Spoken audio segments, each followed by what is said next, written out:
When I said hello to you, or you said hello to me, we were friends, and that's the nicest name I think you can give anyone. It's the most friendly, the most warm gesture I've ever had in my entire life. Red Skelton spent decades making America laugh, becoming one of television's most beloved comedians.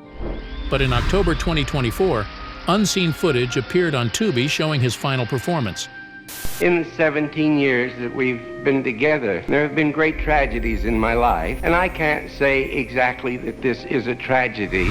Locked away for over 40 years, deemed too emotional, Skelton abandoned comedy and spoke directly to the camera. All of the living rooms that I used to live in, I've always lived in beautiful homes. Confessing family tragedies, career lies, and personal failures. It wasn't a show, it was a goodbye. And there's no applause, there's no echoes of laughter, and I say to myself, an hour ago I was important. Tomorrow I must start again. The clown's son, born into tragedy. In 1984, Red Skelton recorded his final TV special. Would you welcome, please, a truly great clown, Mr. Red Skelton. The studio never aired it. They locked the tape in a vault for 40 years. When it finally released, people understood why. No jokes, just confessions about things he'd kept buried his entire career. Secrets about his past, his family, and how he built everything on a foundation he'd never admitted to. The raw honesty was unbearable to watch. Every confession led back to the same place. The poverty that taught him to survive by any means necessary. The grief that taught him to perform. The father he never knew but spent his life becoming. It all started in Indiana. Richard Bernard Skelton was born screaming on July 18, 1913, in a Vincennes boarding house that smelled like boiled cabbage and failure. His father Joseph had been dead for 2 months. Joseph's heart quit at 37 while painting his face white for the Hagenbeck-Wallace Circus, making strangers' children laugh while his own family starved. He left behind Ida, 3 sons, crushing debt, and a 4th child in the womb. The landlord nailed an eviction notice to their door while Ida nursed baby Red. She moved the family to a shack near the railroad tracks where trains shook the walls every hour. The older boys found work. Red learned to walk on floors that groaned with poverty. Hunger taught Red everything. At 5, he figured out that making the baker laugh might earn an extra role. A perfectly timed stumble could turn anger into amusement. Other kids threw rocks at the boy whose father died a clown. Red threw back jokes. At 7, Red sold newspapers on Washington Street, 3 cents per copy. He sang between sales, danced for customers, and told jokes he'd memorized from train station salesmen. Some days he made 60 cents, most days less. He watched mothers pawn wedding rings for milk, saw children walk to school barefoot in January snow, started hauling ice blocks before dawn, 50 pounds on his back for a nickel per delivery. By 10, Red worked 6 jobs: ice delivery at sunrise, newspapers in the afternoon, dishwashing at the National Hotel after dark, weekends sweeping the pool hall, running cigars to the courthouse, scrubbing laundry for widows who paid in soup. Every penny went to his mother. She never asked, but he watched her count coins each night trying to make rent. The medicine show arrived in Vincennes during the summer of 1923. Dr. R.E. Lewis sold miracle tonics from a painted wagon, promising to cure everything. He needed help with props, $10 weekly. Red packed a cardboard suitcase that night. His mother didn't stop him. She understood poverty had already stolen her son's childhood. The medicine show would at least feed him. 4 years on dusty Indiana roads became Red's education. A drunk in Terre Haute taught him juggling. A failed vaudevillian in Evansville taught him ventriloquism. Circus dropouts taught him acrobatics between arrests. One night in Bloomington, Red slipped on stage and shattered 12 bottles of Dr. Lewis's miracle elixir. Glass exploded everywhere. The crowd roared. Doc Lewis kept Red on stage, made him clean up while exaggerating every movement. Red understood then that mistakes could become art if you committed completely. Every week, he sent $10 home in envelopes decorated with drawings of circus tents. His way of telling his mother he was chasing his father's ghost. Chasing his dead father's ghost through circus tents. 15 years old with $1.35 in his pocket, Red quit school in 1929. The principal didn't argue. Half the town had already given up on education for survival. Red stuck out his thumb on Highway 41, heading for Chicago, where a burlesque comic had promised him work that never materialized. The Great Depression turned Chicago into a graveyard of ambitions. Red slept in alleys off State Street, washed dishes for meals at Greek diners, and performed on street corners for coins that rarely came. He juggled outside the Oriental Theater until cops chased him away, sang in speakeasies until his voice went hoarse. 6 months of rejection and hunger before salvation arrived in familiar form. The Hagenbeck-Wallace Circus needed a drummer for their sideshow. The same circus where his father had performed his last show. Red signed on without hesitating. The train car bunks smelled like his childhood memories. Sawdust stuck to everything. The elephants trumpeted at dawn. This wasn't just employment. This was archaeology, digging through layers of canvas and tradition to find the father who existed only in other performers' stories. The Merry Mutes hired him at 16. A silent vaudeville act that toured with the circus, performing between animal acts. $5 weekly to drum while the other performers mimed elaborate stories. Red wasn't allowed to speak on stage. His mouth stayed shut, but his body screamed. Every gesture held years of unspoken grief. His face contorted into expressions that made audiences gasp, then laugh. He became fluent in the language of stumbles, mastered the poetry of pratfalls. Clarence Stout, who had known his father, pulled Red aside one night in Indianapolis, told him his father had the same gift for physical comedy, the same ability to make tragedy funny. Red practiced harder after that, studied every movement Charlie Chaplin made in the movies, memorized Buster Keaton's deadpan stares. His face became an encyclopedia of emotions he'd never been allowed to express. Well, old cauliflower, why don't you come in and have Christmas with us? No, I gotta go back to the gym. By 1931, Red partnered with Bud Jones for a talking act. They pulled $75 weekly doing impressions. Red's Clark Gable made crowds forget the Depression for 15 minutes. His Laurel and Hardy routine paid their rent. Then Bud disappeared with their savings and a chorus girl named Betty. Sacramento, California. Well, don't go away, Jose. Babaloo. Tico, Tico. Red found himself broke again, but this time he had skills worth more than money. The betrayal led him to Kansas City, where a sharp-tongued usher named Edna Stillwell would change everything. The bride who built an empire. Edna Stillwell was checking tickets at the Pantages Theater in Kansas City when Red stumbled through the door in March 1932, drunk on bootleg gin and self-pity after losing everything to Bud Jones. She threw him out. He came back the next night sober, begging for a stage time. She wrote him a joke on the spot about a man too stupid to stay thrown out. The audience loved it. They married 3 months later on June 1st. Edna wrote comedy like other people breathed, automatic and essential. She'd grown up above her father's funeral parlor, developing her sense of humor as armor against the death downstairs. Her jokes cut sharper than razors, delivered truths wrapped in laughter. She saw Red's raw talent drowning in chaos and decided to save him. Not from pity, but from pragmatism. She knew a gift when she saw it. Their first apartment was a single room above a butcher shop. The walls leaked when it rained. Trains shook the building every 20 minutes. Edna wrote at a card table while Red practiced routines in the bathroom mirror. She created Guzzler's Gin during their second week of marriage, a sketch about a drunk desperately hiding bottles from his wife, each hiding spot more ridiculous than the last. Red performed it at the Tower Theater that Friday. This is the Guzzler's Tonic program. If you tried Guzzler's Gin, it comes in 2 sizes. The manager booked them for a month. Money started flowing. $50 a week became $100, then $200. By 1937, they were pulling $2,000 weekly at the Chicago Civic Opera House.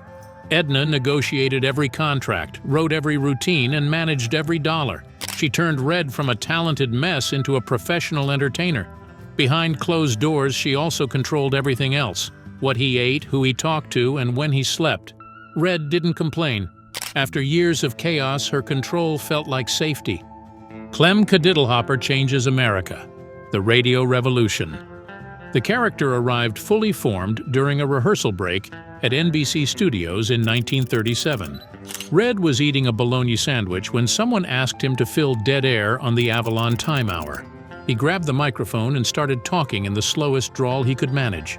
Clem Cadiddlehopper was born, a country bumpkin so innocent he made stupidity seem wise. Within 3 weeks, fan mail tripled. America needed Clem in 1937. The Depression had beaten people down. War rumors drifted from Europe. Roosevelt's promises felt hollow. But here came this voice on the radio every Tuesday night, telling stories about getting lost in his own barn, mistaking a scarecrow for his cousin, trying to milk a bull. Clem never meant harm to anyone, never understood cruelty. His confusion about the world's meanness made listeners remember when they'd been innocent too. NBC gave Red his own show in 1941, 15 minutes every Tuesday night. 20 million Americans tuned in. More than watched Roosevelt's fireside chats. Red crammed each episode with characters. Willie Lump Lump the drunk, Junior the mean whittle kid, Bolivar Shagnasty the coward. Each voice distinct, each personality holding pieces of Red's fractured childhood. The mean kid was Red fighting bullies. The drunk was his escape from pain. The coward was his fear of becoming his father. Radio saved Red from poverty, but it also nearly killed him. He wrote every script, performed every voice, and handled every rehearsal. 18-hour days became normal. Coffee and cigarettes replaced meals. Edna pushed him harder, sensing their window closing as television emerged. By 1943, Red weighed 140 pounds. His hands shook constantly. The collapse that changed everything. The microphone felt like it weighed 1,000 pounds on March 12, 1943. Red stood at the NBC radio station in Hollywood, 15 minutes into his live broadcast, when the script started swimming on the page. 20 million Americans listened to him struggle through a joke about Willie Lump Lump buying a horse. His voice cracked. Sweat soaked through his shirt. Then he heard his father's voice, clear as the studio lights above him. "Keep going, son." Joseph Skelton had been dead for 30 years. Red's knees buckled first. The microphone caught his chin on the way down, broadcasting the thud to living rooms across America. His lungs forgot how to work. The studio audience thought it was part of the act until blood trickled from where the microphone had cut him. 2 stagehands dragged him to the wings while the orchestra played frantically, trying to fill dead air. The announcer told America that Mr. Skelton had been taken ill. Nobody mentioned the part where Red kept mumbling about his father. Doctors at Cedars Hospital called it exhaustion. Red had been surviving on 4 hours of sleep, 30 cigarettes, and a dozen cups of coffee daily. Writing scripts until dawn, rehearsing until his voice went raw, performing live shows, recording retakes, and signing autographs until his hand cramped. His body had simply quit. The charts showed malnutrition, dehydration, and nervous collapse. What they didn't show was a man who'd been running from poverty so hard he'd forgotten how to stop. 6 weeks in the hospital gave Red too much time to think. About his father dying at 37 from working himself to death. About the circus performers he'd known who dropped dead in their 40s. About what the point was of making millions laugh if you died before 50. When he returned to the radio in May, something had shifted. The sunshine was gone from his voice. The mean whittle kid character, previously a minor sketch, became his primary outlet. "I get mad and I bite myself," the kid would scream before destroying everything in reach. Parents wrote angry letters. The FCC issued warnings about promoting juvenile delinquency. Child psychologists claimed Red was corrupting American youth. But the ratings kept climbing. Kids weren't learning violence from the mean whittle kid. They were learning that anger was normal, that even adults felt rage they couldn't express. Red had discovered darkness sold better than light. The new material came from places Red hadn't accessed before. Memories of wanting to fight the kids who mocked his poverty.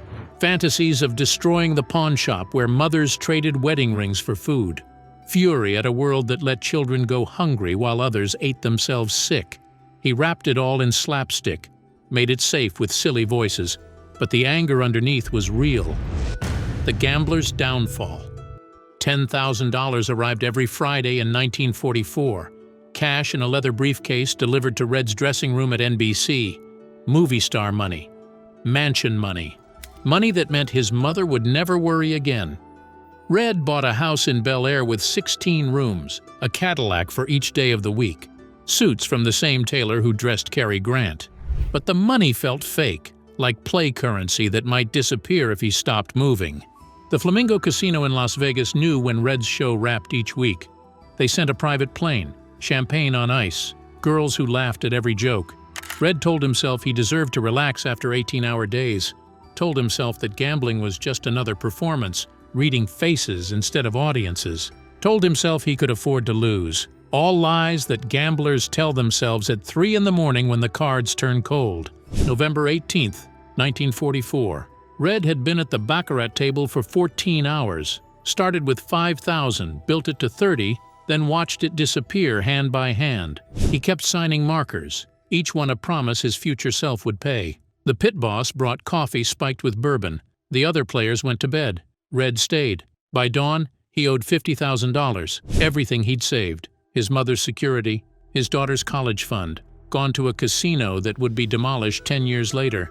The drive back to Los Angeles took 8 hours. Red pulled over 3 times to vomit, not from drinking but from realizing he'd become every cautionary tale his mother had whispered about his father's circus friends.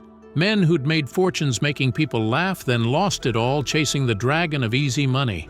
He sat in his Cadillac on the side of Route 66, watching the sun rise over the desert, understanding finally that applause was just noise and money was just paper, unless you knew when to walk away. MGM advanced him money against future films. Edna negotiated payment plans with the casino. Red worked on 7 films in 2 years to pay off the debt. Never talked about that night publicly. But friends noticed he stopped celebrating, stopped relaxing, stopped doing anything except working. From then on, every paycheck felt temporary. Every laugh from the audience felt borrowed. Hollywood's biggest scene stealer. Louis B. Mayer watched Red perform at the Chicago Theater in 1940 and signed him before the curtain fell. MGM needed comics. The war in Europe had audiences craving escape. Red's radio success guaranteed box office success. His first role in Flight Command was 4 minutes of screen time playing a bumbling recruit. Critics didn't mention him, but Mayer saw something in the rushes. The way Red's body told jokes, his mouth never spoke. Dr. Kildare's Wedding Day changed everything. Red showed up drunk to filming in April 1941. Not stumbling drunk, but perfectly calibrated drunk. The kind that made every movement 2 seconds behind his intentions. Director Harold Bouquet gave him 2 days to shoot a wedding reception scene. Red improvised 12 minutes of physical comedy that required no words, trying to hide his intoxication while giving a toast, catching falling cake, dancing with the wrong bride. Lou Ayres, the film's actual star, watched from behind the camera and reportedly said, "Well, this picture's not mine anymore." Test audiences scored Red's scenes higher than anything MGM had produced that year. Mayer ordered him written into every comedy on the lot. Panama Hattie, Ship Ahoy, Maisie Gets Her Man. Red stole them all. Not through ego, but through commitment. He'd show up knowing every actor's lines, understanding every camera angle, and having practiced every stumble until it looked accidental.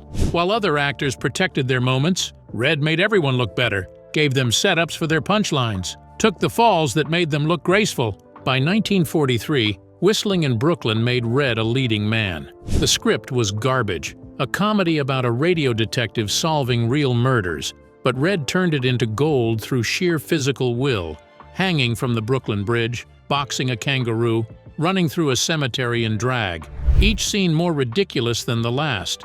The film made $4 million, more than most dramas that year. Mayer gave Red a 7-year contract worth $2 million. The boy who'd sold newspapers for pennies now earned more than the president. The death of his son. When laughter stopped. The divorce from Edna in 1957 became a tabloid headline. 25 years of marriage ended with accusations of mental cruelty. Edna claimed Red had abandoned the family for fame. Red claimed Edna had turned their daughter, Valentina, against him. The custody hearing in Los Angeles Superior Court turned into a circus when Red arrived in full clown makeup, claiming he had a matinee performance. The judge wasn't amused. Valentina went with Edna. Red married Georgia Davis 2 years before the divorce was final, had a son, Richard Jr., in 1948. The boy had red hair like his father, the same crooked smile, the same ability to find humor in anything. Red taught him juggling at 4, magic tricks at 6, how to take a pie in the face at 7. They performed together at charity events. Red finally had the childhood he'd never experienced, living it through his son. May 1958. Richard complained of being tired during baseball practice. Bruises appeared without cause. The doctors at UCLA Medical Center ran tests for 2 weeks before saying the word leukemia. 9 years old, maybe 3 months left. Red fired the doctors, hired new ones, and flew in specialists from Switzerland. Nothing changed. Cancer didn't care about money or fame or how much a father loved his son. The death watch lasted 3 weeks. Red never left the hospital, told jokes to other sick children while Richard slept, made nurses laugh while his son's body failed. On May 10th, 2 days before Richard's 10th birthday, the machines went quiet. Red canceled everything. Johnny Carson filled in on the show. He stopped answering phones, stopped leaving the house, stopped speaking except to order more sleeping pills. 3 years later, his wife found him unconscious in their bedroom, empty pill bottles scattered like props from a sketch. Doctors pumped his stomach at Cedars, the same hospital where he'd collapsed in 1943. This time, when Red woke up, he didn't thank them.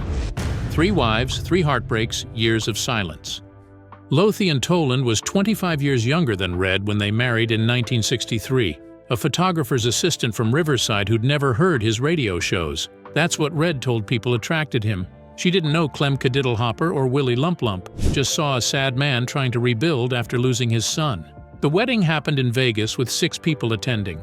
Newspapers called her a gold digger. Red's friends whispered about affairs. None of it mattered to Red. He needed someone who didn't remind him of death. The Red Skelton Learning Center opened in 1963 with Lothian cutting the ribbon, built in Vincennes, where Red had sold newspapers as a boy. $3 million of his own money. Classrooms for poor kids to learn art, music, and comedy. Everything Red wished had existed when he was 7 and hungry. He'd fly to Indiana monthly, teach classes himself, never mentioning his son who'd never see 10. The children called him Mr. Red. He gave them the childhood Richard couldn't have. Lothian filed for divorce in 1971. Cited mental cruelty, the same words Edna had used. Red didn't fight it. Signed the papers backstage at Harrah's between shows. Gave her $2 million and the house in Riverside. She married her attorney 6 months later. Red found out from a newspaper. Started painting that night. Clowns with tears that looked like diamonds. Sold them in the casino lobby for whatever people would pay. Georgia Davis had been Red's secretary during his second marriage.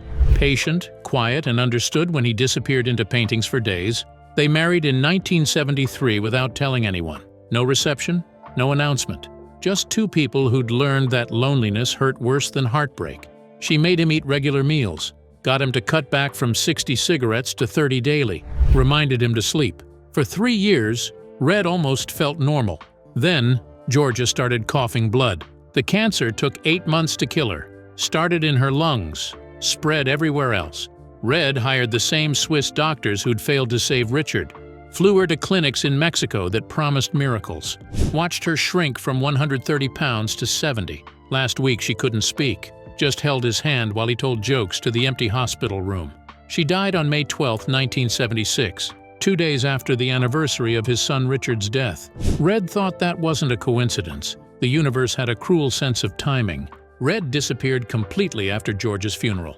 No goodbye, no explanation, just stopped existing publicly. Friends knocked on his door in Rancho Mirage. No answer. The studio called about comeback specials. No response. For 3 years, Red Skelton became a ghost story.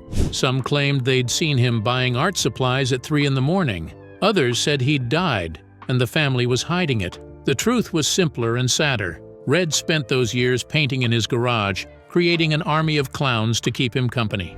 January 17, 1980. Red was driving to buy more paint when a teenager ran a red light. The impact crushed Red's Buick like aluminum foil. 12 bones broken, 6 ribs cracked. The left leg was shattered in 4 places, right arm bent backwards. 73 years old and hanging upside down in his seatbelt. Paintings and last days. The doctors at Eisenhower Medical Center delivered 2 diagnoses in 1990. Chronic obstructive pulmonary disease from 50 years of cigarettes. Maybe 5 years left if he quit immediately. Red threw his Marlboros in the trash that afternoon. Never touched another one. The second diagnosis came from Red himself. He had maybe 50,000 paintings left in him. Better start now. Red painted like a machine programmed for color, 16 hours daily. Clowns mostly, sad ones, happy ones, dancing ones, dying ones, each face different, each holding some memory he couldn't speak. He gave them to children's hospitals, senior centers, and anyone who asked. Refused to sell them initially. Said putting prices on pain felt wrong, but hospitals needed money more than art. So Red started selling. $20,000 for an original, $50,000 for commissioned work. The money shocked everyone.